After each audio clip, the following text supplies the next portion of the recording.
as Chairman mentioned, let me sit on the same protocol. But I also mentioned that we humbly would like to welcome all of you to this hotel. And Honorable Minister, you're very much welcome. It's indeed our pleasure to have all of you, and probably in the BJM breakfast meeting for the 5th time. And given that we have been organizing something like this post-COVID, pre-COVID, I think it's just good to see how we can, maybe contextualize this other one. We are all aware, I think in 2008, 2009, we had the global financial crisis, which the world had to really do their part in terms of getting that for the businesses, but also for institutions. And then years later, we thought we are much out of that. We now have COVID, and once COVID hit, we also thought we were out of that, and then we now have the food chain or some kind of supply chain crisis. Now, when you look at all these crises, what does it mean for businesses, for institutions? I think the numbers are there, the figures are there to say, well, global growth was stagnant, but then global growth is in fact threatened by COVID, and global growth is in fact also threatened by supply chain challenges. Now, what does that mean for us in Africa, or for us in the Gambia, if we have to narrow it down to where we are? I think it does mean that suddenly we would want to do our bit in terms of getting the recovery on its way. And the theme of this breakfast series is coming from that kind of urgency, where we are saying, indeed, maybe most people would argue we always work together, but we would now have to work together, importantly, more efficiently than ever before. Because if we have to recover a single business or an institution from the pandemic and also the impacts of this global crisis, it does mean that we can't do that from individually where we sit. So what that means is we really have to work together and purposefully, to build back better. Because I think even for the Gambia, our GDP growth, we are very interesting, post-COVID. And then we have this crisis, which means that some of that is all knocked off. And then we now have to start probably where we were so many years ago. So that means that we really have to work together. But then how do we now ensure that we work together? And that is where these breakfast events are coming in. We've had so many of them in the past, about 3 or 4, and they've been very successful. So we have devised some innovations around at this time. If you look at the content of the program, instead of people just coming into the room, having breakfast, and then going away, we have extended that breakfast to networking. Where even after having the meal, people can still have quality time to interact and talk about some interesting bits. But again, I think we need to now contextualize that in terms of what does the world need if we have to build back better. I think what the world needs is just to be sure that we can move away from the day-to-day routine, to more flagship kind of interventions where innovation will drive institutions, but innovation will also help businesses to recover, from the shock. So what that means is we have lined up some of these businesses. I think we've already interacted with some of them. We know them because we've been interacting with some of them, and we thought it's not enough if they have to go on the street or office to office to sell some of the innovations they have, but also they can put that on the BJM platform, where we have maybe an interesting gathering like this, so that they can showcase, some of those innovations. And I think that's what we've witnessed outside. So digital financial technology, for example, I think we've all been aware, is quite an interesting one in East Africa and other places.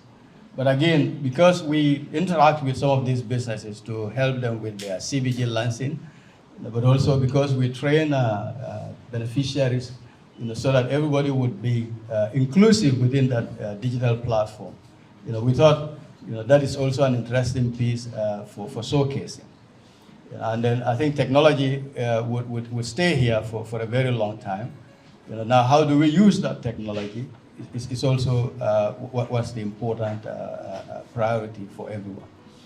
So we have just been, getting the breakfast event, in fact, a lot more focus around, some of those anniversary pieces, so that, when we do consultation, we know we meet quite a lot of people and they bring in their insight, they bring in their experiences, but day to day, when people meet in gatherings, either it's training or it's workshop, what is being looked at is just the milestone of some of those projects. Now, we're not probably looking at the soft side of our meeting when we meet in those workshops. And I think the breakfast meeting or the networking is actually bringing that soft part.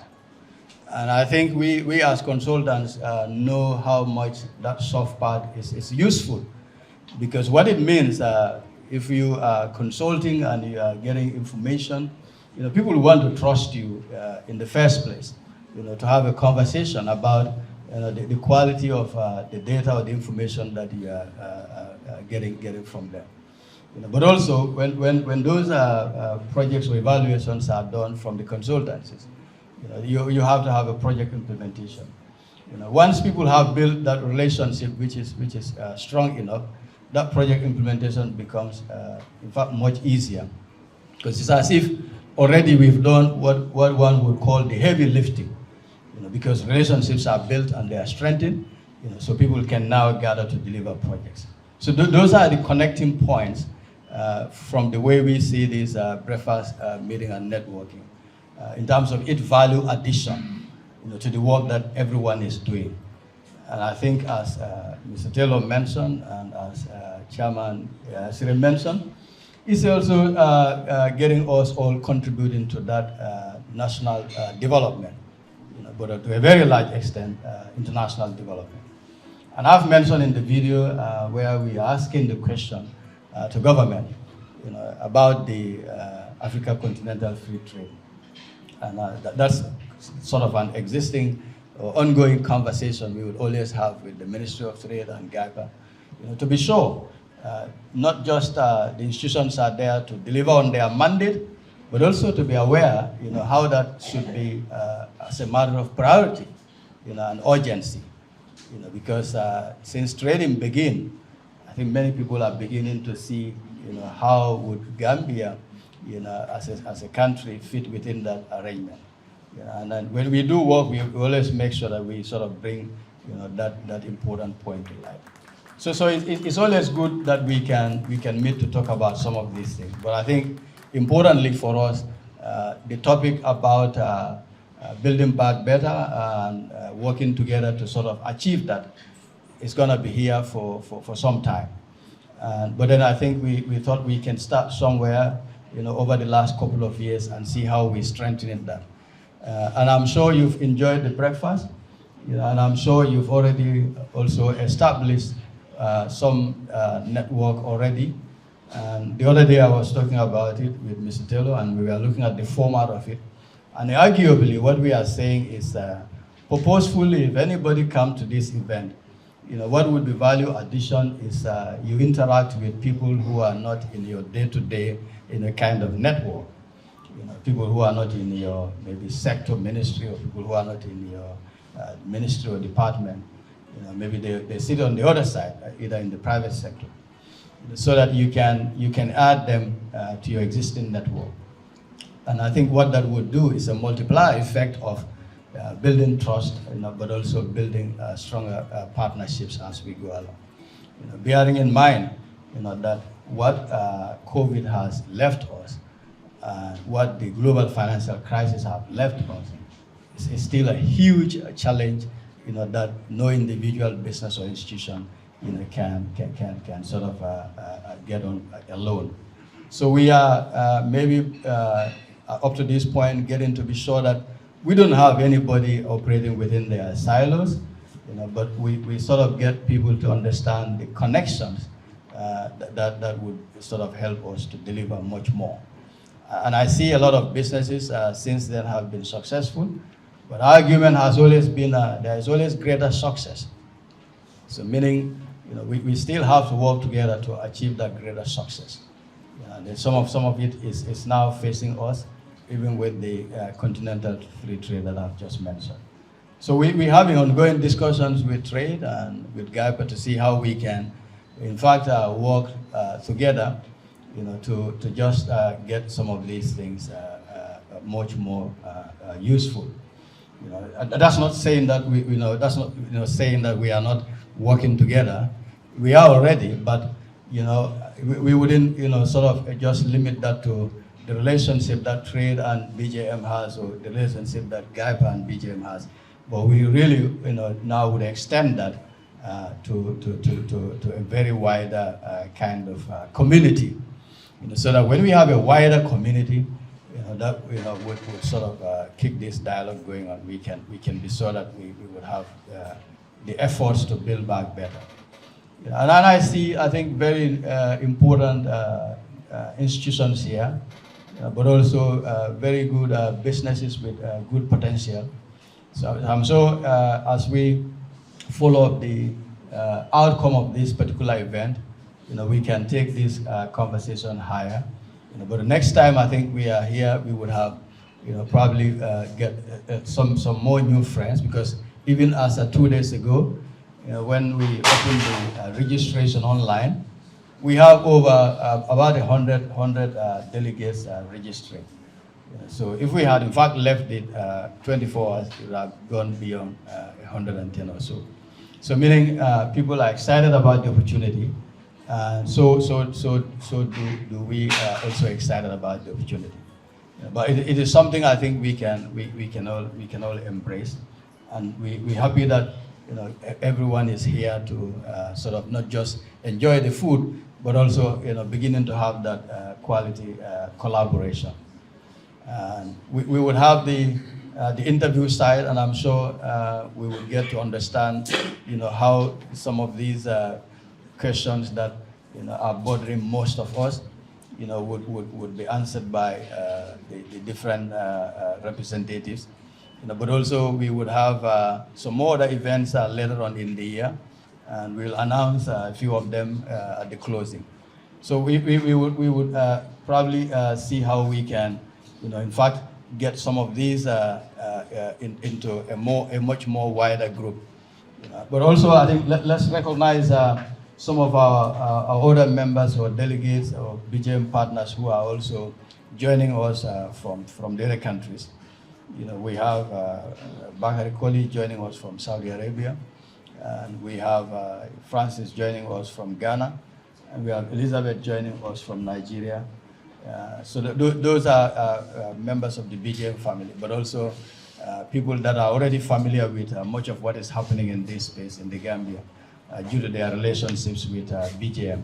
So what that means is, even for us as a firm, we tend to extend our presence across Africa to some of these places where we know we can not just get talents, but also we can get that international experience that will be beneficial for what we are doing here.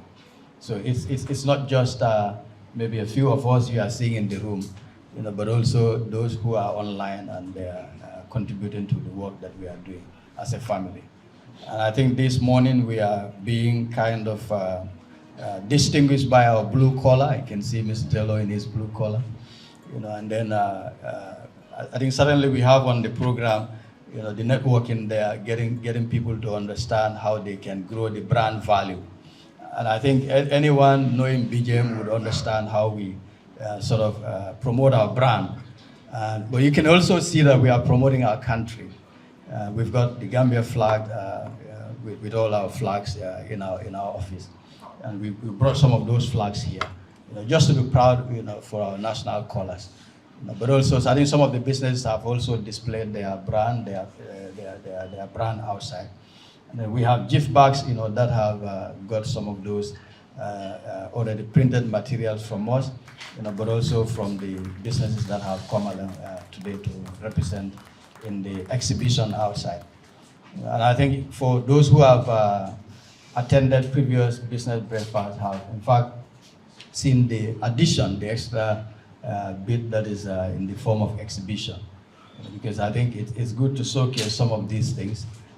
Ordinarily, people would not know what all of us are doing, even if we have breakfast, and we tend to explain a lot about what we are doing already. But I think we can leave some of the printed material so that that can also be useful. Thank you.